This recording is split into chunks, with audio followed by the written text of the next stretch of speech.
ये कहानी एक ट्रक ड्राइवर की है। ये उस ट्रक ड्राइवर की आप बीती है जो उसने एक रात के सफर में अनुभव किया। रात का अंधेरा गहरा रहा था, जैसे अक्सर होता है सुनसान हाईवे पर। मेरा नाम जय है और मैं एक ट्रक ड्राइवर हूं। पिछले 10 सालों से मैं इन सुनसान रास्तों पर सामान ढो रहा हूं। यह एक ऐसी जिंदगी है जो आपको इंजन की गुनगुनाहट और अंतहीन सड़क के साथ अकेला छोड़ देती है। एक रात मैं एक खास डरावने रास्ते पर था जो घने कोहरे में डूबा हुआ था। ऐसा कोहरा जो आपको घेर लेता है, दुनिया को छिपा लेता है। मेरे साथ केवल मेरी ट्रक की हेडलाइट्स की हल्की रोशनी और छत पर पड़ने वाली बारिश की बूंदों की आवाज थी। मैंने सीबी रेडियो पर इस रास्ते के बारे में सुना था, एक ऐसा स्थान जहां ट्रक ड्राइवरों ने छोड़ी हुई कारों, बिना किसी निशान के गायब हो जाने वाले ड्राइवरों की कहानियां सुनाई थीं। यह सब सुनकर सबसे अनुभवी ड्राइवर की भी रीढ़ की हड्डी में सिहरन दौड़ जाती, गो गो में सुम जाती थी। लेकिन मैंने हमेशा इन कहानियों का मजाक उड़ाया। लेकिन उस रात सब कुछ बदल गया।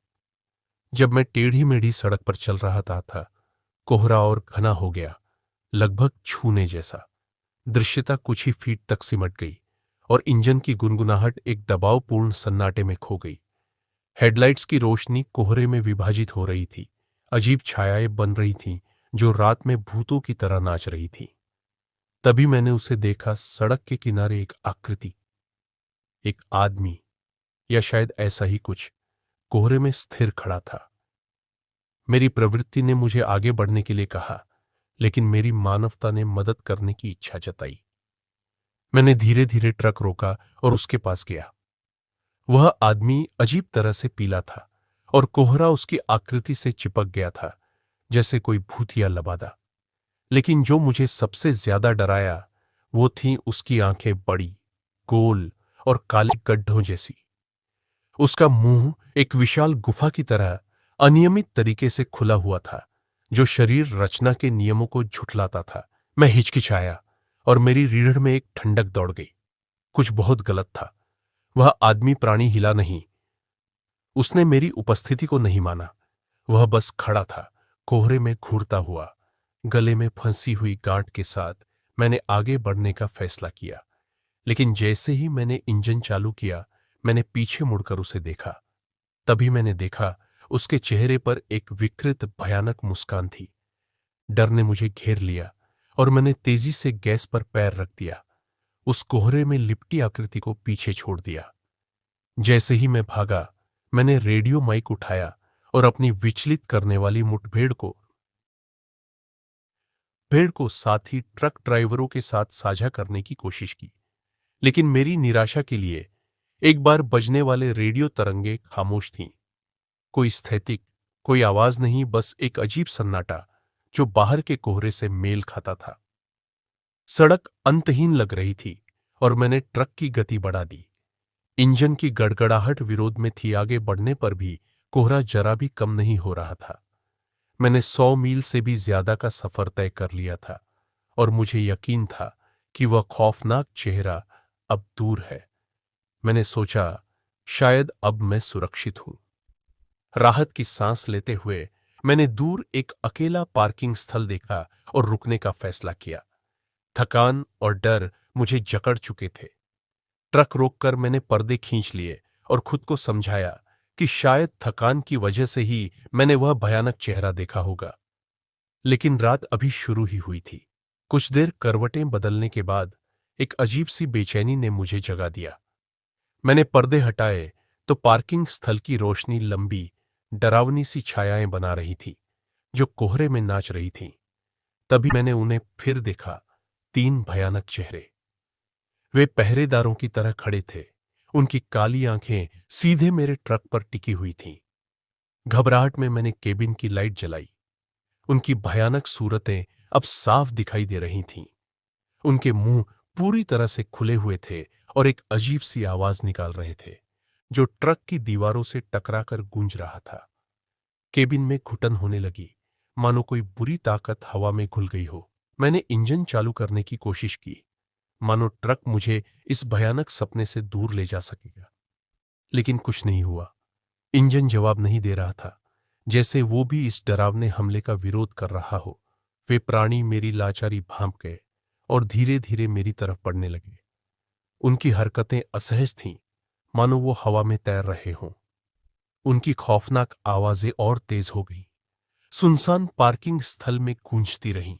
ठंडे पसीने से मेरा शरीर तर-बतर हो रहा था। बार बार चाबी घुमाते हुए मैंने इंजन को चालू करने की कोशिश की।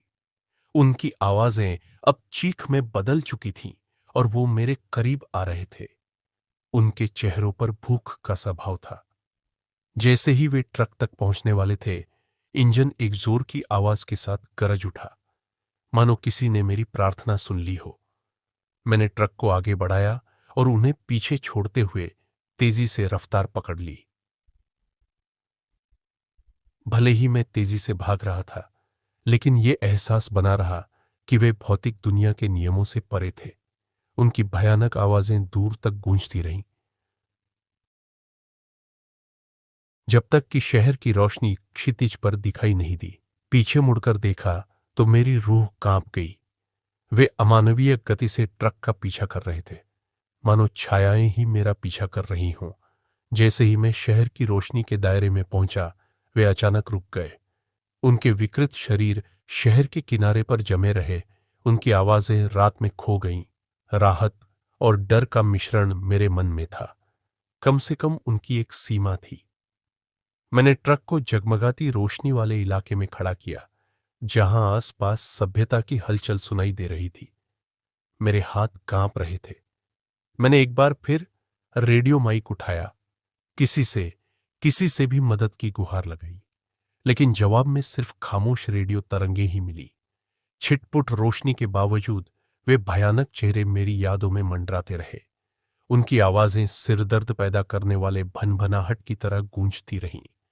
सुबह होते ही ये एहसास बना रहा कि ये खौफनाक सपना अभी खत्म नहीं हुआ है।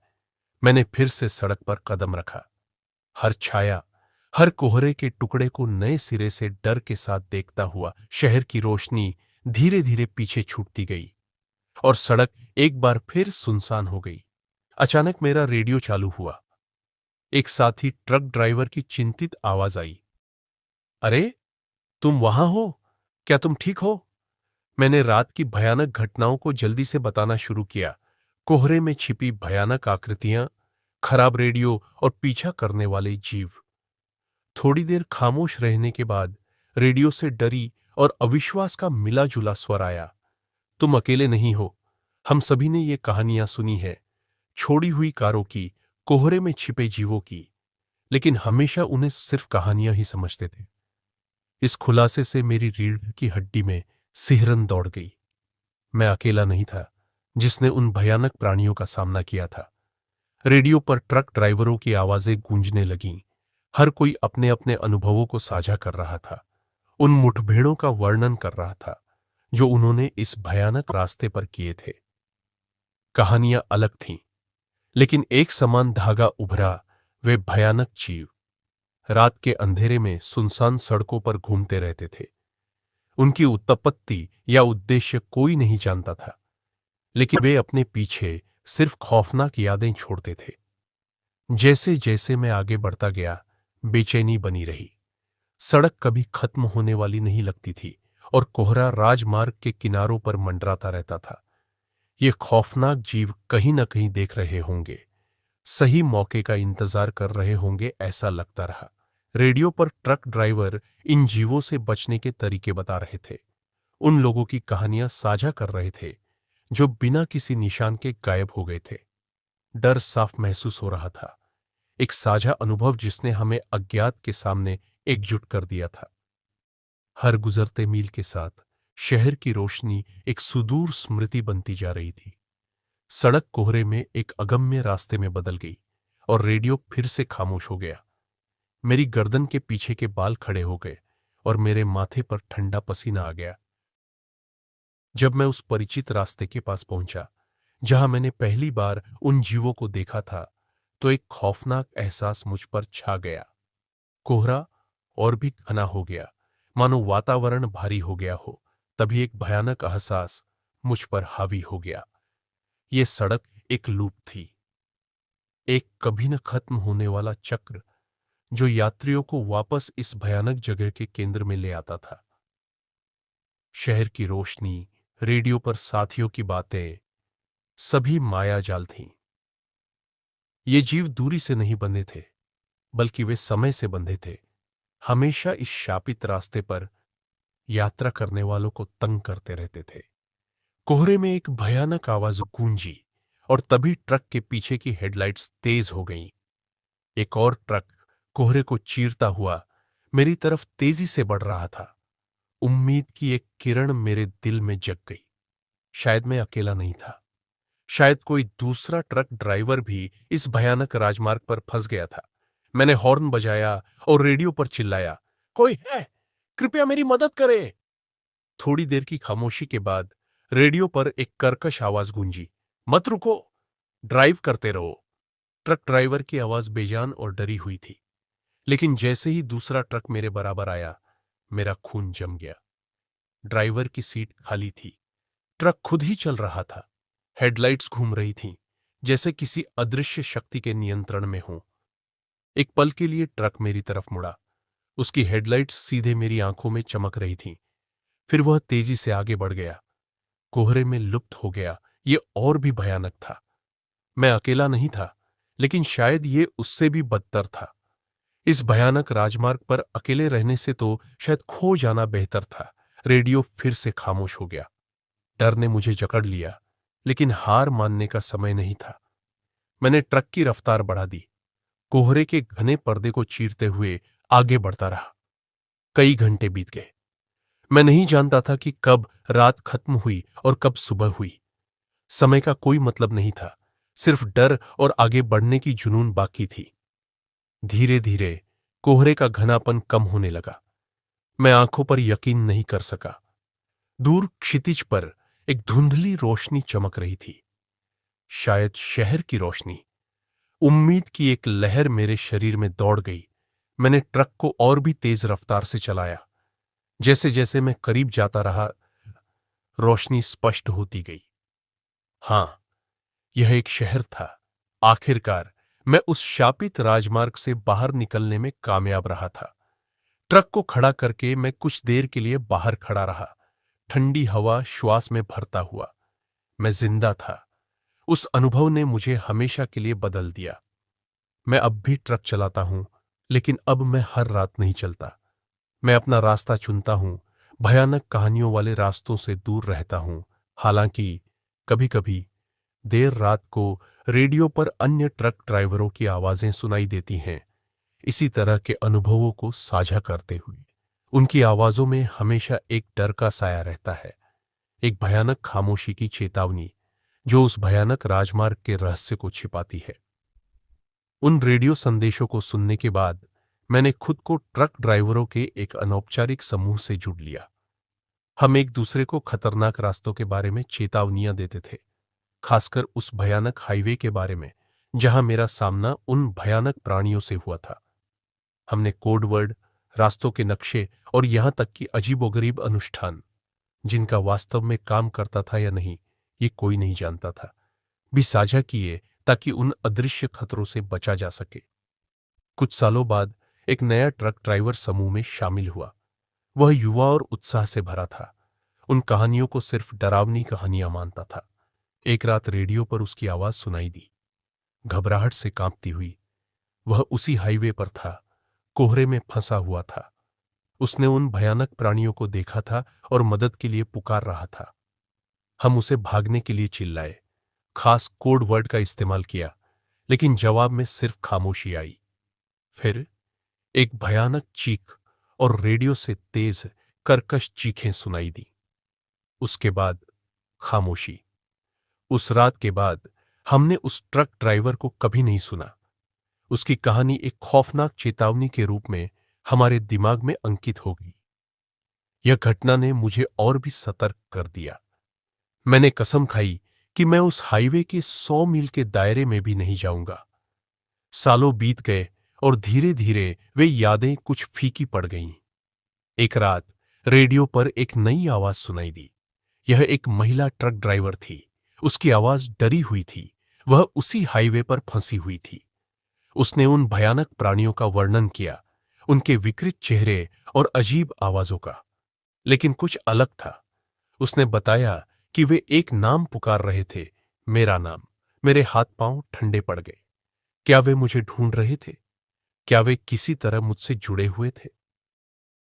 उस रात मुझे नींद नहीं आई।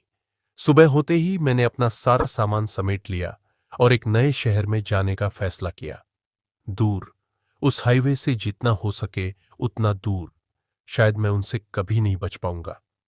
शायद वे हमेशा मेरा पीछा करते रहेंगे, उस भयानक रात की याद दिलाते हुए जब मैं उनके भयानक दायरे में फंस गया था। अब मैं ट्रक ड्राइवर नहीं हूं।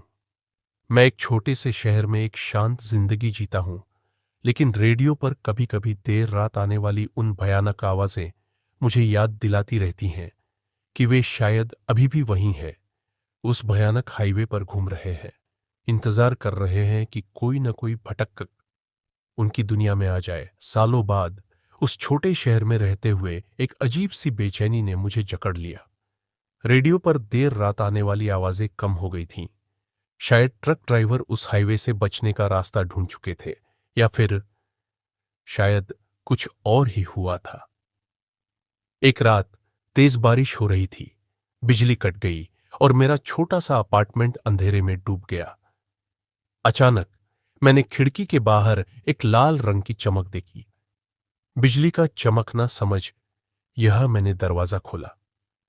बारिश के थपेड़ों के बीच मैंने सड़क पर एक परिचित आकार देखा। एक विशाल ट्रक, जर्जर और कीचड़ से सना हुआ, मेरे घर के ठीक सामने खड़ा था। उसकी हेडलाइट्स टूट चुकी थीं, लेकिन उसके पीछे से एक खौफनाक लाल रोशनी निकल रही थी, जो बारिश में भी धुंधली नहीं हो रही थी। मेरे रोंगटे खड़े हो गए। ट्रक का ड्राइवर का दरवाजा धीरे से खुला। अंधेरे से एक लंबा पतला हाथ निकला। उसके मुड़े हुए नाखून बिजली की कौंध में चमके। मैं सहम गया। हिलने जुलने की भी हिम्मत नहीं जुटा पाया। फिर एक कर्कश परिचित आवाज गूंजी, आप ही वो जय हैं ना? वह आवाज वैसी ही थी जैसी उस रात रेडियो पर सुनी थी, बेजान, खोखली, मानो किसी कब्र से निकली हो। ट्रक के अंधेरे केबिन से दो भयानक आंखें चमक उठीं। वे लाल रोशनी से खतरनाक ढंग से चमक रही थीं, मुझे अपनी ओर खींच रही थीं। मेरे दिमाग में विचार कौंधने लगे। भागने का कोई फायदा नहीं था। ये प्राणी मुझे ढूंढ चुके थे। शायद उनसे बचने का रास्ता ही नहीं था। लेकिन हार मानने से पहले मैंने एक आखिरी जुआ खेलने का फैसला किया। मैंने गहरी सांस ली और कहा, मैं वो जय नहीं हूं जिसे आप ढूंढ रहे हैं। छोटा सा झूठ, लेकिन ये मेरी आखिरी उम्मीद थी। कुछ देर खामोशी रही। फिर ट्रक के अंदर से एक भयानक हंसी गूंजी। वह आवाज धीरे धीरे तेज होती गई, सड़क पर गूंजती रही, बारिश की आवाज को भी दबा देती थी। हंसी रुकने के बाद एक लंबा सन्नाटा छा गया। मैंने हिम्मत जुटाकर अपनी आंखें खोली। ट्रक गायब हो चुका था। सड़क पर सिर्फ बारिश का पानी बह रहा था। मैं पूरी रात सो नहीं सका। क्या वे वाकई मुझे मान गए थे, या ये सिर्फ एक और भयानक खेल था? सुबह होते ही मैंने अपना सारा सामान पैक कर लिया। मैं उस शहर से, उस जिंदगी से भाग गया। शायद ये मेरा नया भाग्य था, हमेशा भागते रहना, उन भयानक प्राणियों से, उस भयानक राजमार्ग से और उस रात की यादों से जो मुझे हमेशा परेशान करती रहेंगी। लेकिन कहीं न कहीं मेरे मन में एक खौफनाक सवाल बना रहा। क्या वाकई मैं वो जय नहीं हूं जिसे वे ढूंढ रहे हैं, या फिर ये सिर्फ एक और झूठ था जिसे मुझे खुद को बचाने के लिए बोलना पड़ा? शायद सच्चाई कभी सामने ना आए, लेकिन एक बात पक्की है, उस रात के बाद मैं हमेशा के लिए बदल गया था। मैं अब सिर्फ एक ट्रक ड्राइवर नहीं था, बल्कि एक भगोड़ा था, हमेशा रेडियो के स्टैटिक में छिपी भयानक आवाजों और बारिश की रातों में खिड़की के बाहर लाल रोशनी की झलक की आशंका से ग्रस्त। कुछ साल भटकने के बाद मैं खुद को एक तटीय शहर में पाया। समुद्र की लहरों की लयबद्ध आवाज और मछुआरों के गीतों ने मुझे थोड़ी शांति प्रदान की। मैंने मछली पकड़ने का काम सीखा, नमकीन हवा और सूरज की किरणों में अपने अतीत को भुलाने की कोशिश की। एक रात बंदरगाह पर जाल खींचते समय मैंने कुछ अजीब सा देखा। पानी की सतह पर लाल रंग की चमक चमक रही थी। मेरा दिल धड़कने लगा। क्या यह वही लाल रोशनी थी? मैंने जाल को तेजी से खींचा। जाल में कुछ भारी था। बाहर निकालने पर यह एक ट्रक का टूटा हुआ हेडलाइट निकला, जो समुद्री जंग से भरा हुआ था। राहत की एक लहर मेरे ऊपर से गुजरी। शायद यह सिर्फ मेरी कल्पना थी। लेकिन अगली सुबह मछुआरों में से एक ने मुझे एक अजीब सी कहानी सुनाई। उसने दावा किया कि उसने कुछ रातों पहले समुद्र में एक विशाल जर्जर ट्रक को देखा था, जो लाल रोशनी का उत्सर्जन कर रहा था। उसने कहा कि ट्रक गायब होने से पहले पानी की सतह पर कुछ अजीब निशान छोड़ गया। मेरे रोंगटे खड़े हो गए। क्या वह ट्रक वाकई समुद्र में डूब गया था, या फिर यह कोई और चाल थी, मुझे डराने का एक और तरीका? मैंने फैसला किया कि मैं और जांच नहीं करूंगा। शायद कुछ चीजें बेहतर होती हैं कि अनजानी में ही रहें। मैंने मछुआरे को मेरी बेचैनी का कारण नहीं बताया, लेकिन उसकी कहानी ने मुझे और भी सतर्क कर दिया। कुछ समय बाद एक नया ट्रक ड्राइवर बंदरगाह पर आया। वह युवा और उत्साही था। ट्रक ड्राइवरों की उन डरावनी कहानियों को सिर्फ किस्से समझता था। एक शाम वह मेरे पास आया। ट्रक ड्राइवरों के एक अनौपचारिक समूह के बारे में पूछताछ की, जो खतरनाक रास्तों के बारे में चेतावनियां देते थे। मैंने उसे बताया कि मैं अब उस समूह का हिस्सा नहीं हूं, न ही मैं उन कहानियों को साझा करना चाहता हूं। लेकिन उसकी आंखों में चमक देखकर मैंने एक गहरी सांस ली और उसे उस भयानक राजमार्ग के बारे में, उन भयानक प्राणियों के बारे में बताया। उसने मेरी कहानी पर संदेह जताया, लेकिन मेरी आवाज में कांपन और चेहरे पर डर देखकर वह शांत हो गया। मैंने उसे उस रास्ते पर जाने से मना किया, लेकिन वह मेरी चेतावनी को हल्के में लेते हुए निकल गया। कुछ दिनों बाद बंदरगाह पर सन्नाटा छा गया था। कोई ट्रक नहीं आया, कोई मछुआरे बाहर नहीं निकले। अगली सुबह खोजी दल समुद्र तट पर पहुंचे। उन्होंने एक जर्जर ट्रक का मलबा बरामद किया, जो समुद्र तट पर रेत में फंसा हुआ था। ट्रक का ड्राइवर गायब था। उस समय मुझे नहीं पता था कि यह एक संयोग था या उन भयानक प्राणियों का एक और खेल। लेकिन एक बात पक्की थी, भयानक राजमार्ग और उसके रहस्य अभी भी बचे हुए थे। शायद किसी और को फंसाने के लिए इंतजार कर रहे थे। अब बूढ़े हो चुके मैं अभी भी समुद्र के किनारे रहता हूं। रेडियो अब मेरे पास नहीं है, लेकिन कभी कभी रात में हवा में एक खौफनाक गूंज सुनाई देती है, मानो भूतों की कोई दूर की बातचीत हो। ये आवाजें अस्पष्ट होती हैं, लेकिन उनमें एक परिचित लय होती है, जो मेरी रीढ़ की हड्डी में सिहरन पैदा कर देती है। कुछ रातें ऐसी भी होती हैं जब समुद्र तट पर लाल रोशनी की झलक दिखाई देती है, क्षणभंगुर परेशान करने वाली। क्या यह वही ट्रक है, समुद्र की गहराई से लौट आया है, या फिर यह कोई और भयावह चीज है? मैं जवाब नहीं जानता, शायद कभी नहीं जान पाऊंगा। लेकिन एक चीज तय है, मैं भाग चुका हूं, जितना हो सका छिपा हूं, लेकिन उन भयानक प्राणियों की पकड़ से पूरी तरह कभी नहीं बच पाया। उन्होंने शायद मुझे क्षमा नहीं किया, या शायद वे किसी और चीज की तलाश कर रहे हैं। जो भी हो, उनका अस्तित्व और उस भयानक राजमार्ग का रहस्य एक खुला जख्म है, जो मुझे हमेशा याद दिलाता रहेगा कि दुनिया में ऐसी चीजें मौजूद हैं जिनके बारे में हम जानते तक नहीं है। ऐसी शक्तियां हैं जिनका हम सामना करने के लिए तैयार नहीं है। अब अकेलेपन और यादों से घिरा हुआ मैं सिर्फ इतना ही हकीलो करता हूं कि मेरी कहानी दूसरों को सचेत कर दे। खतरनाक रास्तों से दूर रहें, अज्ञात के अंधेरे में मत भटकें, क्योंकि कभी-कभी जिज्ञासा या रोमांच की तलाश में हम खुद को ऐसी भयानक परिस्थितियों में पाते हैं जहां से भागना असंभव है।